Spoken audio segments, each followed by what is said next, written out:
Assalamualaikum. My name is Muhammad Hassan Naim. I'm from the district Bapatan in the central Punjab. I recently got admission into King Arab Medical University, Lahore. तो मैंने दोनों तरह से की थी। एक तो मैंने बुक्स के ऊपर भी की थी और एक मैंने अपने अलग से नोट्स पे भी की थी। लेकिन काम आपके वही आती है जो जो जिस जगह से आप पढ़ रहे होते हैं। शॉर्ट लिस्टिंग सिर्फ रिवीजन के लिए होती है। शॉर्ट लिस्टिंग याद करने के लिए नहीं होती, सिर्फ रिवीजन कर सकते हैं आप उसको। वो एंड वाले 10 to 20 डेज के लिए होती है। स्टार्टिंग में आपने थोड़ा पढ़ना होता है, क्योंकि अगर कोई चीज मिस हो जाए तो फिर वो गलत होंगे, जाहिर सी बात। तो सबसे पहले आपने लेक्चर नोट करना होता है, वो आप बुक पे ही करो, क्योंकि आपके पास इतना टाइम नहीं होता कि आप सेपरेटली प्रिपेयर करें, आप चीजें स्किप हो जाएंगी। आपको सबसे पहले बुक पे ही करना चाहिए। मैं बुक पे ही करता था। फर्स्ट अटेम्प्ट में मैंने सारा कुछ बुक पे किया। सेकंड अटेम्प्ट में मेरे पास टाइम बहुत ज्यादा था, तो मैंने स्पेशल नोट्स प्रिपेयर किए थे, इंग्लिश के प्रिपेयर किए थे मैंने। फिजिक्स के फेडरल और पंजाब टेक्स्ट बुक को कंबाइन करके 26 पेजेस के मैंने ये नोट्स तैयार किए थे। अब आपको मैं 3 to 4 कलर्स के जेल पेन यूज करता था, साथ हाईलाइटर्स यूज करता था, स्टिकी नोट्स यूज करता था, जिस तरह आपको इजी लगे करें आप भी।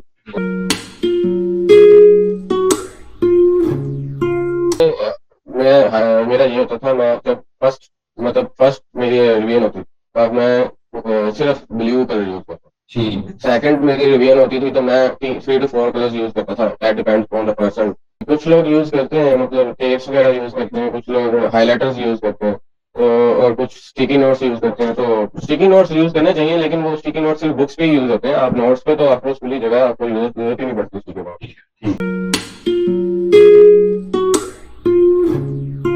इसका स्पीड का प्रॉब्लम नहीं होता। वो इशू तब होता है जब आप नोट्स अपने लेक्चर के टाइम में बनाओगे तो आपका स्पीड का इशू होगा। आप अगर बुक्स के ऊपर मार्किंग करेंगे ना, तो आपका स्पीड का कभी इशू नहीं होता, क्योंकि बुक्स के ऊपर काफी कुछ लिखा होता है। आपने सिर्फ उसको एलेबोरेट करना होता है या उसको ही आगे एक्सटेंड करना होता है, उसके बारे में कुछ लिखना होता है, और वो फिर इजीली हो जाता है। बच्चों ने एफएससी में पेपर दिए होते हैं, बहुत स्पीड होती है पेपर की, ऐसी बात नहीं। मैंने बुक्स के ऊपर की थी, मेरी बुक्स पे कोई चीज स्पीड नहीं होती थी। शॉर्ट लिस्टिंग के लिए एक सबसे पहले एक बात होती है कि आपने कंसेप्ट, उसका सिर्फ कंसेप्ट एक्सट्रैक्ट करना होता है। आपने बुक की वर्डिंग्स को नहीं एक्सट्रैक्ट करना होता। बुक्स की वर्डिंग तो आपके पास अलग टेक्स्ट मौजूद है, आपने उसको वहां से देखना होता है। लेकिन अगर आपने उधर से शॉर्ट लिस्टिंग में आपको सिर्फ कंसेप्ट रिवाइज कर सकते हैं, आप बुक की वर्डिंग रिवाइज नहीं कर सकते। उनके वर्डिंग तो फिर सेंटेंस बाय सेंटेंस होगी, उससे शॉर्ट लिस्टिंग होती है। शॉर्ट लिस्टिंग के लिए आपको पहले पूरा पैराग्राफ पढ़े आप। उस पैराग्राफ में जो आपको कंसेप्ट समझ लगा उसको एरोस लगा के, जैसे फर्स्ट में अगर हम माइटोकॉन्ड्रिया की एग्जांपल ले लें, फर्स्ट में सबसे आउटर मेम्ब्रेन है, फिर उसके बाद एरो लगा के आप लिखें इनर मेम्ब्रेन, और इनर मेम्ब्रेन के आगे ब्रैकेट लगा के आप लिख दें जी फोल्डेड है in the form of cristae. फिर आप आगे उसके एरो लगाएं, F1 पार्टिकल को एलेबोरेट करें। इस तरह करके आप एक छोटी सी लाइन में आप माइटोकॉन्ड्रिया के कंप्लीट स्ट्रक्चर को एक्सप्लेन कर सकते हैं। और ये सिर्फ रिवीजन के लिए होती है, फर्स्ट टाइम के लिए नहीं होती। मैं बार बार इसलिए कह रहा हूँ ताकि बच्चे ये ना करें कि वो शॉर्ट लिस्टिंग से ही तैयारी शुरू कर दें, तो इस तरह नहीं होगा। कुछ आपको पहले बुक थोड़ी पढ़नी पड़ेगी और शॉर्ट लिस्टिंग अपनी तैयार की हुई यूज करते हैं, ताकि उसका आपको ज्यादा बेहतर पता होगा। अगर आप किसी की बनाई हुई शॉर्ट लिस्टिंग का यूज करेंगे तो आपको समझने में बुक रीडिंग से भी ज्यादा टाइम लगेगा, क्योंकि उस बंदे ने अपने हाथ से तैयार की। जैसे मैं शॉर्ट फॉर्म जिस तरह अगर यूज करता था, जैसे कोई भी शॉर्ट फॉर्म किसी भी चीज के लिए यूज किए, तो मैं उनका पहले लेटर ऐड करके ना कोई निमोनिक बना लेता था या कोई एब्रिविएशन बना लेता था। ऐसी बात उस एब्रिविएशन का या निमोनिक का सिर्फ मुझे ही पता होगा ना, तो देखेगा तो उसको आइडिया नहीं होगा। तो इसी तरह से फिर बच्चों को चाहिए कि थोड़ली रीड करें। पहले मंथ में आप साथ साथ अकेडमिक्स के टेस्ट में साथ साथ थोड़ली रीड करें और शॉर्ट लिस्टिंग करते हैं। उसके बाद आप रिवीजन के लिए फिर शॉर्ट लिस्टिंग के उनको आपने प्रिपेयर की होगी साथ साथ, उनके रिवीजन के लिए आपको फिर शॉर्ट लिस्टिंग की जरूरत पड़ेगी, फास्ट रिवीजन के लिए। शॉर्ट लिस्टिंग से जो काम 1 घंटे में किया जा सकता है, वो बुक से अगर आप करने लग बैठेंगे तो आपको 4 घंटे लगेंगे। देखें, आपको आपने लेक्चर्स में वो जो पढ़ाते हैं वो बुक्स में होता भी है कुछ, और कुछ बुक्स से बाहर भी होता है। ठीक है, जो बुक्स में होता है वो आपको ऑलरेडी पता होगा, तो आप उसको सेपरेट करेंगे ना, जो बुक वाला नहीं है। ये तो फिर बुक आपको ऑलरेडी पता तब चलेगा जब आप पहले पढ़ के ही जाओगे, या आपने एफएससी में पढ़ा हुआ है, आपको वो चीज वो टॉपिक रिवाइज करने में ज्यादा टाइम नहीं लगता। पूरी बुक बच्चों ने तैयार की होती है 1-2 दिन में, तो वो बच्चे तो 1 घंटे में पूरे पूरे 2 चैप्टर कर सकते हैं रिवाइज। पूरा चैप्टर रिवाइज करें आप, और आप जो जब भी लेक्चर हो आपको फौरन आइडिया हो जाएगा कि जैसे लिपोसोम्स बुक में नहीं है, राइबोसोम्स बुक में है, तो आपको फौरन आइडिया हो जाएगा लेक्चर में अगर वो लिपोसोम्स पढ़ा रहे हो तो आप फौरन मतलब नोट डाउन करेंगे बुक पे कि भाई लिपोसोम्स था बुक में, पॉलीसोम्स राइबोसोम्स ये चीजें थी बुक में। तो आपका टाइम बचेगा, राइबोसोम पॉलीसोम आपको नोट नहीं करने पड़ेंगे, आपको सिर्फ लिपोसोम नोट करना पड़ेगा, और लिपोसोम नोट करेंगे आप, उसकी जो एलेब्रेशन होगी उसमें आपको टाइम नहीं लगेगा, काम लगेगा, जाहिर सी बात है। फिर शायद टीचर आपका राइबोसोम्स और पॉलीसोम्स को एक्सप्लेन कर रहे होंगे, तो आपके पास इतना टाइम होगा क्या, आपने उनमें से सिर्फ एक चीज नोट करनी है और उन्होंने तीन तीन चीजें लिखनी है, तो जाहिर सी बात है फिर लेक्चर में साथ साथ किया जा सकता है।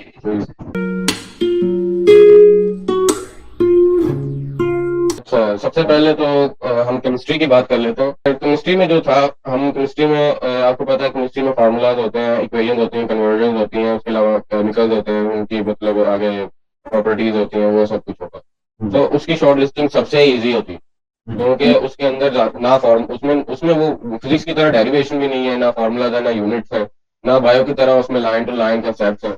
उसमें सिर्फ थोड़ा सी चीज होती है। तो मैं उसमें ये करता था, हर चैप्टर के शुरू में एक पेज लगा देता था, बड़ा सा फुल ब्लैक शीट जो होती है ये प्रिंटिंग के लिए जो यूज होता है। मैंने शुरू में कहा है कि अगर कोई बना स्टिकी नोट्स लगाता है लगा सकता है, लेकिन मुझे वो कलर्स अच्छे नहीं लगते थे, तो मैं ब्लैंक पेपर लगाता था प्रिंटिंग वाला।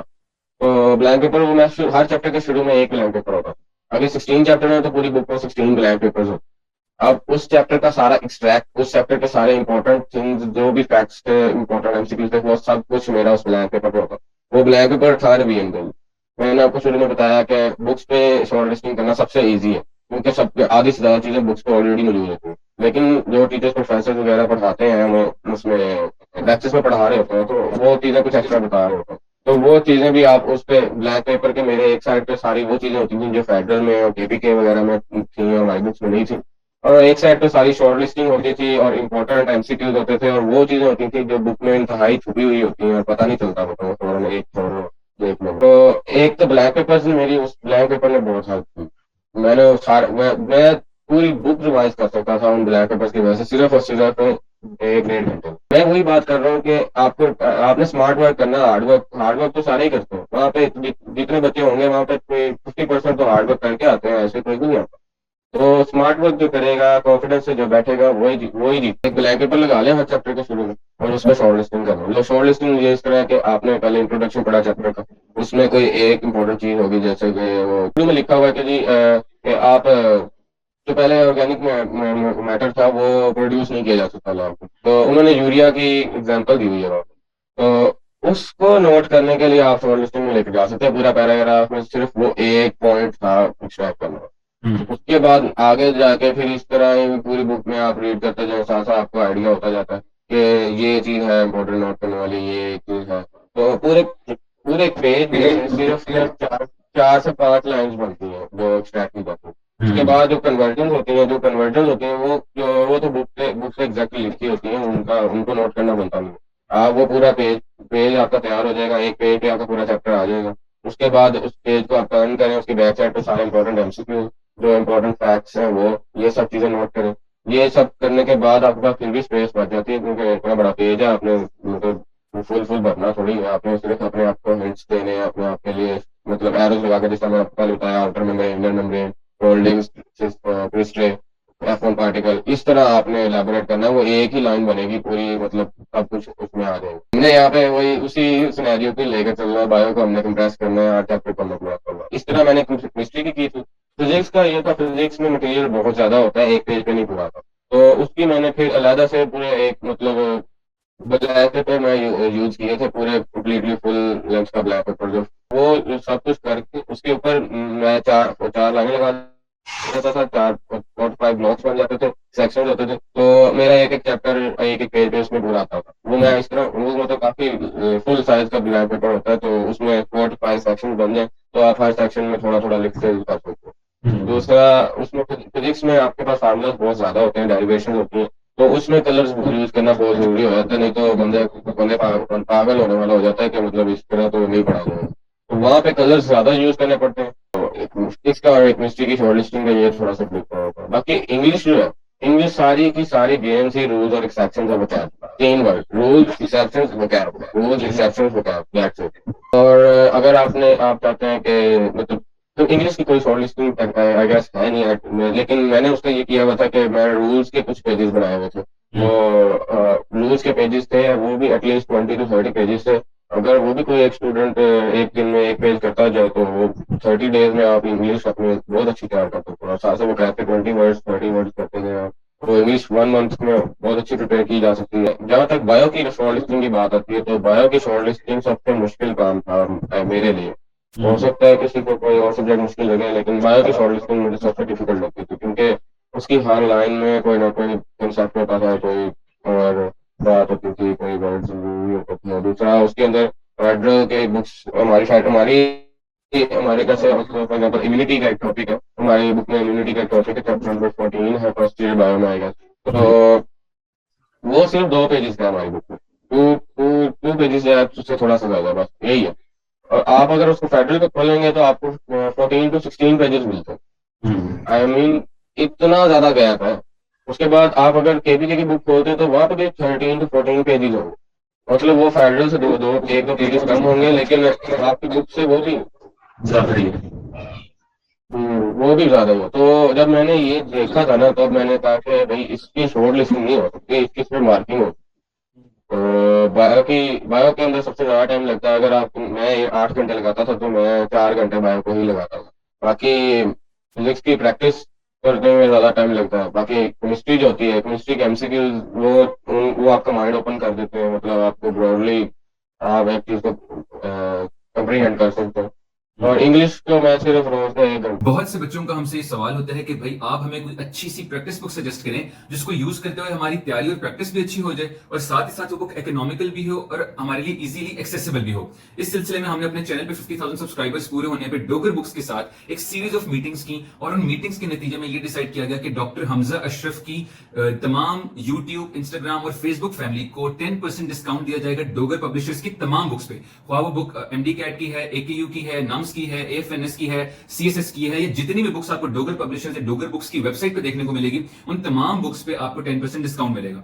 डोगर बुक्स के साथ ये सारी मीटिंग्स करने का मकसद ये था कि Dogar books has been in the market for a long time. जब मेरा ख्याल है कि एकेडमी की बुक्स एग्जिस्ट भी नहीं करती थी, डोगर बुक्स उस वक्त से जो है एमडी कैट, नम्स और एकेयू से रिलेटेड अपनी बुक्स को पब्लिश कर रहे हैं। तो जहां पे इनके पास एक्सपीरियंस है वहां ही हमने इनकी बुक्स को ऑर्डर किया, उनको असेस किया। इनकी आपको वेबसाइट पे शॉर्ट नोट्स मिल जाएंगे एमडी कैट के, प्रैक्टिस बुक्स मल्टीपल मिल जाती हैं, पास पेपर्स मिल जाते हैं, और हमने उन बुक्स को खुद रिव्यू किया और हमें वो बुक्स वाकई बहुत बेनिफिशियल लगी और अप टू द मार्क लगी। तो इसलिए हम लोग आप लोगों को सजेस्ट करेंगे कि अगर तो आप लोग कोई प्रैक्टिस बुक यूज करना चाहते हैं, ख्वाह आप घर बैठ के खुद से तैयारी कर रहे हैं या आप किसी एकेडमी जा रहे हैं, तो आपको चाहिए, बिकॉज एमडी कैट और जितने भी एंट्रेंस एग्जाम्स हैं, they are all about your practice. आप जितनी प्रैक्टिस करेंगे आपको उतना ही फायदा होगा। और ज्यादा बेहतर यह है कि आप किसी ऐसे सोर्स से प्रैक्टिस करें जो वाकई वेल एस्टेब्लिश्ड हो और जिसके क्वालिटी जो है वो बहुत अच्छी हो। तो इस सिलसिले में आप लोगों को हम लोग सजेस्ट करेंगे डोगर बुक्स। आप लोग उनकी वेबसाइट पर जाएं, आप लोग उनकी बुक्स को देखें, कौन कौन सी बुक्स हैं, कैसी हैं, और अगर आप लोग उनको बाय करना चाहते हैं तो आप हमारा डिस्काउंट कोड यूज लाजमी करें ताकि आप लोगों को उस चीज का फायदा हो। और हमारी तरफ से हमारी यूट्यूब, इंस्टा और फेसबुक की तमाम फैमिली को एक छोटा सा गिफ्ट है। दुआ में याद रखिएगा। अल्लाह हाफिज।